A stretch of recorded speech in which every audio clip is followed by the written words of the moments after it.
I'm in love with my girls. I'm in love with them, and they're my best friends, especially as they get older.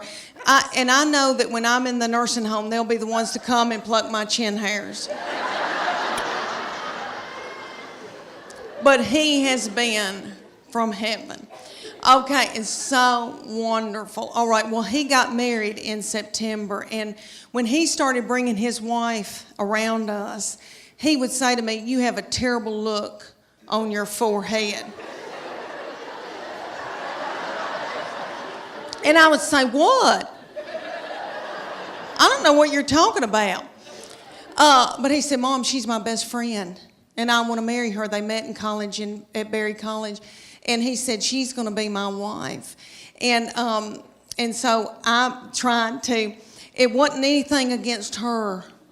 It was anybody that was going to come in and take my boy, because he's the best thing that's ever, all right, he's like the best of their daddy. He's like everything their daddy can't be. Does that make sense?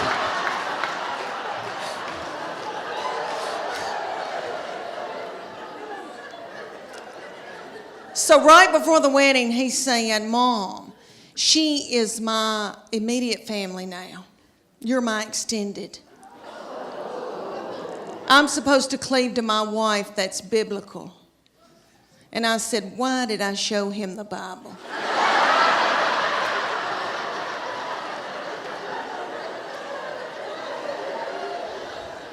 But they had a beautiful wedding, and really, when I got in there and the Holy Spirit was there, and God was in it, and I knew they were supposed to be together, and I love her. I mean, I love her. She's like another daughter to me now. And but I was freaked out, but everything is okay now. And then I got to thinking, how psycho am I that I want to keep him forever and have him live in the basement and be a weirdo. You know, that's twisted. So I was able to let him go. And I love her. She's like another child to me. Let me tell y'all about her. I have treated her different from all the other ones, honey, because, all right, everything that she'd do, like she'd start crying when she's a baby, because babies, you know, the third, fourth, and fifth, you know, they cry, and you just let them. And I'd be like, "What's she crying about? She wants your toy? Well, just give it to her."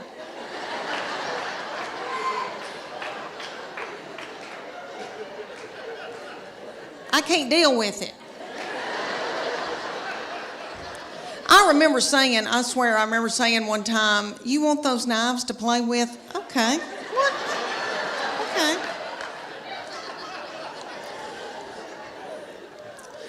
When she was at getting her driver's license, so different from when the first one got his. Honey, he got his, and we were so strict with him.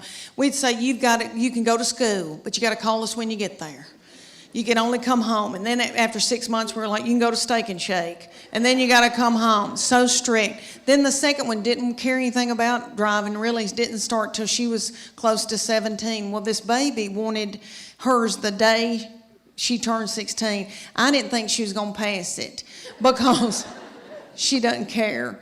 So, but she did because she's smart. All right, let me tell you, she's one of those kids that, I know y'all know people like this. Like if I gave her $20 and said, "Make it to New York tonight," she would do it and have money left over. Like she's, you know, people like that, like got it up. Okay, so she passed that test. I was so mad because I thought, oh, I'm not going to have a baby in the car with me anymore, even though when they're in middle school and high school, isn't that aggravating?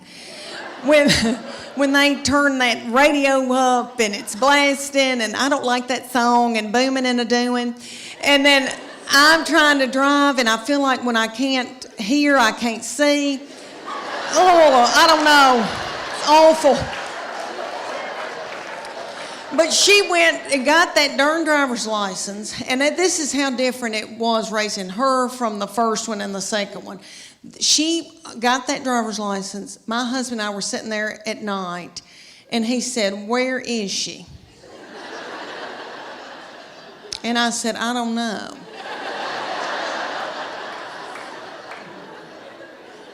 And he said, does she have any money? And I said, I don't know.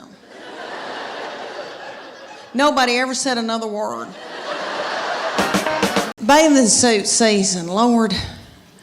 I've always worn a miracle suit, and I'll talk about that in just a minute, but I did a show for a group here in Knoxville. They were darling. And after I did it, a woman came up to me and she goes, Leanne, are you not going to Sears and buying you a swim dress? And I thought, well, I didn't know my life was over.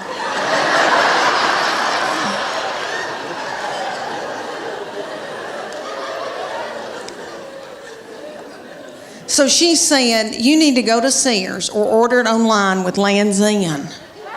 And it's a swim dress. She goes, you're going to love it. I promise you. Okay, so I go to Sears at Westtown Mall. When's the last time any of y'all went to Sears at Westtown Mall?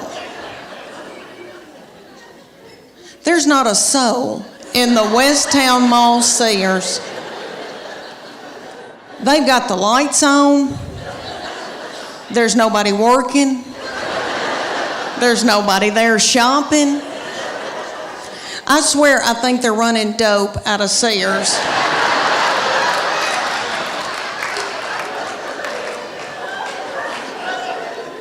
But I got me a swim dress, and I am beautiful in it. And I'll tell you why, because it shows my arms. My arms the only thing I've got left living for. And they are my daddy's. Jimmy Fletcher, I got them from him. My sister gets so mad because she didn't get them, and she'll call me and say, you got daddy's arms, and just hang up on me.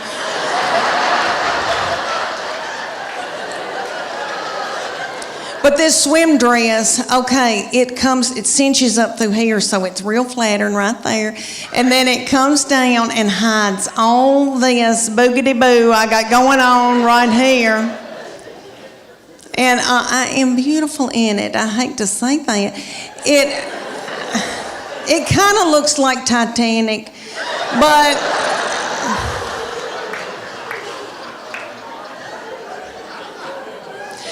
for years I wore a miracle suit. Okay, the miracle suit is in Dillard's and Bell, Macy's, or all over. And there'll be hundreds of them in a big area at a department store. And there's a tag hanging from all of them that says, miracle suit. Lose 10 pounds in 10 minutes. And you do, because you sweat yourself to death trying to get it on. Because the miracle suit has a girdle in it. They're one piece. So the girdle is right through here, so it smooths you out real pretty through here. You look really good because it squeezes your fat out in all the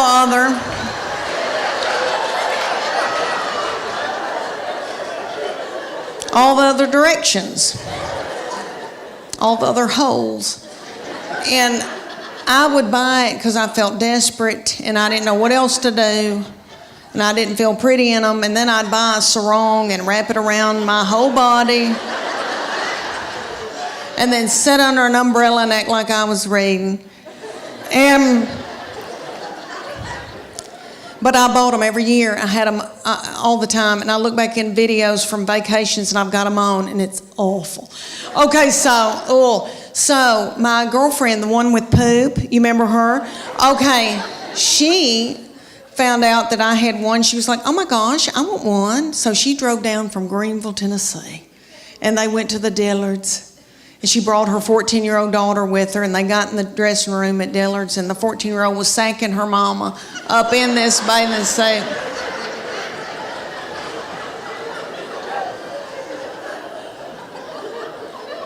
And her 14-year-old said, Mom, this is so gross.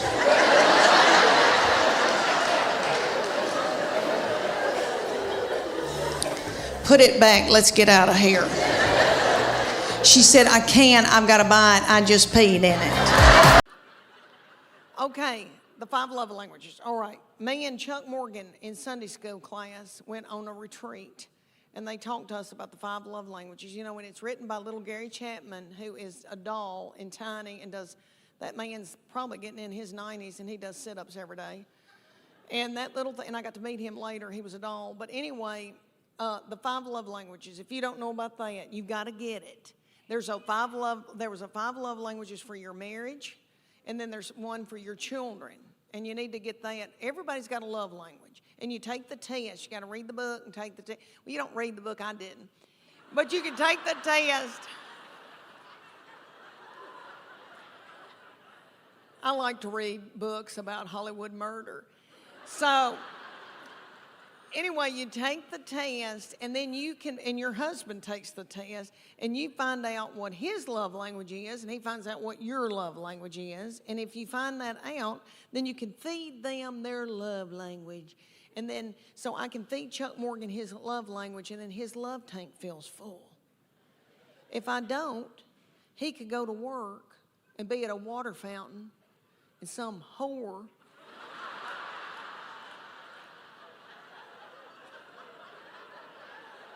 comes up to him and starts feeding him his love language, and then he feels a tingle, and then Satan swoops in. So these are the 5 love languages. Quality time. If you may know somebody that just wants you to sit on the couch and watch ESPN with them. Something like that. Then there's gifts. That's my sister's love language. It doesn't have to be something expensive. If you, just so you thought of her, if you buy her a card and a rose from the grocery store, she'll bawl her eyes out. And then there's words of affirmation. That's mine. But, physical touch. Physical touch, which I know every woman in here is like, that's my husband. Physical touch. But it's not that kind of physical touch. We're talking about the physical, when people that just want to hug you and squeeze on you and all that all the time. That's their love language, is physical touch. But women think, that's my husband's, and he's on me like a duck on a June bug. But that's not the... All right, and then there's words of affirmation. That's mine. So all Chuck Morgan has to do is say, you look beautiful tonight. You are a good mama. That Trisha Yearwood's chicken piccata is to die for. And then my love tank feels full, and then I'm willing to do something vulgar with him.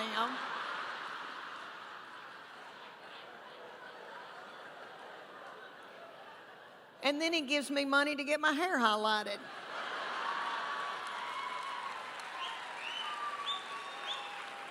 See? It works out, It's God's way. And then my husband's is acts of service. So for him to feel loved, I have to go in the garage and build a set of shelves.